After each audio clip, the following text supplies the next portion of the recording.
अस्सलाम वालेकुम, आदाब। आज 21 अप्रैल को होने वाले अहम तारीख़ी वाक़यात पर नज़र डालते हैं और साथ ही साथ जानते हैं इस तारीख़ को दुनिया में आने वाले या इस दुनिया से गुजर जाने वाली अहम शख्सियात की शॉर्ट बायोग्राफी।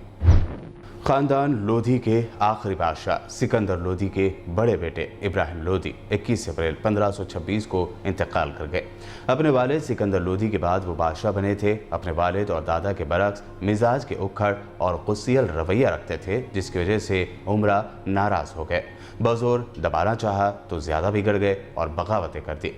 उनके भाई जलाल खान ने बगावत की और मारा गया। चचेरे भाई आज़म हुमायूं को शुबहे की बिना पर पकड़ा।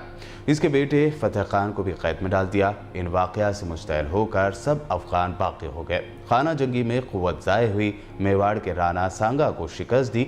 बहादुर खान बिहार में खुद मुख्तार हो गया। इब्राहिम लोधी उसकी सरकोबी ना कर सके। इसी दौरान में राना सांगा ने काबुल से मुग़ल हुक्मरान ज़हीरुद्दीन बाबर की मदद ली। पानीपत में ज़हीरुद्दीन बाबर और इब्राहिम लोधी के दरमियान पहली लड़ाई हुई और इसी लड़ाई में इब्राहिम लोधी मारे गए और इस तरह 1526 में हिंदुस्तान में मुग़लिया सल्तनत का आगाज़ हुआ। तारीख़ के औराक़ को पलटें तो पता चलता है कि 21 अप्रैल के दिन अमेरिका में पहले फिल्म प्रोजेक्टर की नुमाइश की गई थी। ये साल था 1895 यानी 1895। वुडविल लिथियम और उनके बेटे ओट वेओर गेरे ने अमेरिका में तैयार करदा पेंटोपिटकॉन को पहली बार मंजर-ए-आम पर लाया था। हालांकि अमेरिका में थॉमस एडिसन के काइनेटोस्कोप के इस्तेमाल से मोशन पिक्चर्स की नुमाइश सालों से हो रही थी, लेकिन इसके ज़रिए एक साथ कई लोग फिल्म नहीं देख सकते थे। फिल्म को देखने के लिए बाइस्कोप जैसी चीज़ का इस्तेमाल होता था। लिथियम भाइयों ने अपने वालिद वुडविल और एडिसन के लैब में असिस्टेंट रहे WKL डिक्सन की मदद लेकर ऐसी मशीन बनाई जो आदमकद तस्वीरों को पर्दे पर पेश कर सके ताकि ज़्यादा से ज़्यादा लोग उसे एक साथ देख सकें।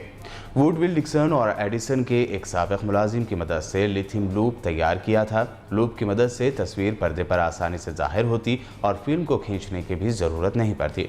हालांकि दूसरी जानिब फ्रांस के लूमियर ब्रदर्स भी मोशन पिक्चर को नुमायां करने वाले प्रोजेक्टर पर काम कर रहे थे। उसी साल उन्होंने पेरिस में मुनक़दा एक बिजनेस कॉन्फ्रेंस में पहली मरतबा आम सतह पर एक फिल्म दिखाई। लूमियर ब्रदर्स में से एक लूमियर ने अपने आसपास की चीज़ों के वीडियो उतारते थे। ये वीडियो आसपास की ज़िंदगी को सच्चे तौर पर पेश करता था। इसी तरह उन्होंने लूमियर फैक्ट्री से बाहर निकलते मजदूरों का भी एक वीडियो रिकॉर्ड किया, जिसे पहले स्क्रीनिंग में दिखाया गया था। फिल्म दिखाने की इस टेक्निक को लूमियर ब्रदर्स ने फौरी अपने नाम पर पेटेंट करा लिया। सारे जहां से अच्छा हिंदुस्तान हमारा, इस तराने की तख्लीक करने वाले 20वीं सदी में उर्दू ज़ुबान के मारूफ शायर डॉक्टर सर अल्लामा इकबाल ने 21 अप्रैल 1938 में इस दार फ़ानी से कूच किया था। वो एक राइटर, कानूनदां, सियासतदां थे। उर्दू और फ़ारसी में शायरी करते थे और यही उनकी बुनियादी वजह शोहरत है। बहैसियत सियासतदां उनका सबसे नुमायां कारनामा नज़रिया पाकिस्तान की तश्कील है, जो उन्होंने 1930 में इलाहाबाद में मुस्लिम लीग के इजलास की सदारत करते हुए पेश किया था। यही नज़रिया बाद में पाकिस्तान के क़याम की बुनियाद बना। इसी वजह से अल्लामा इकबाल को पाकिस्तान का नज़रियाती बाप समझा जाता है। गो कि उन्होंने इस नए मुल्क के क़याम को अपनी आंखों से नहीं देखा, लेकिन उन्हें पाकिस्तान के कौमी शायर की हैसियत हासिल है। नवंबर 1899 यानी 1899 की एक शाम कुछ बेतकल्लुफ़ हम जमात उन्हें हकीम अमीनुद्दीन के मकान पर एक महफिल मुशायरा में खींच ले गए। इकबाल चूँकि बिल्कुल नए थे, इसलिए उनका नाम मुब्तदियों के दौर में पुकारा गया। गज़ल पढ़नी शुरू की। जब इस शेर पे पहुँचे, मोती समझ के शान करीमी ने चुन लिए क़तरे जो थे मेरे अर्क़ फ़िआल के, तो अच्छे अच्छे उस्ताद उछल पड़े, बेइख्तियार होकर दाद देने लगे। यहीं से इकबाल की बहैसियत शायर शोहरत का आगाज़ हुआ। जनवरी 1923 को इकबाल को सर का खिताब मिला। 21 अप्रैल 1987 को श्रीलंका की राजधानी कोलंबो में एक बम धमाके में 100 से ज़्यादा लोगों की मौत हो गई थी। करीब 300 दिगर लोग जख्मी भी हुए थे। श्रीलंका में अहदेदारों का मानना था कि यह धमाका तमिल अस्करियत पसंद तंजीम liberation tiger of Tamil Eelam ने यानी LTTE ने किया है। LTTE श्रीलंका को शुमाली और मशरक़ी इलाक़ों में एक अलग तमिल रियासत के लिए जद्दोजहद कर रही थी। دنیا غزل کی مشہور سنگر، خاص طور پر کلاسیکی میوزک میں دنیا بھر میں مشہور اقبال بانو 21 اپریل سال 2009 کو انتقال کر گئی تھیں۔ وہ دلی میں پیدا ہوئیں لیکن تقسیم کے بعد پاکستان کے ملتان آ کر آباد ہو گئیں۔ اقبال بانو کے فن نے برسوں پہلے آل انڈیا ریڈیو کے دلی اسٹیشن میں پہلا اظہار پایا۔ 1952 میں اس نو عمر گلوکارہ نے ایک پاکستانی زمیندار سے شادی کر لی لیکن فن سے اپنا رابطہ ختم نہ کیا۔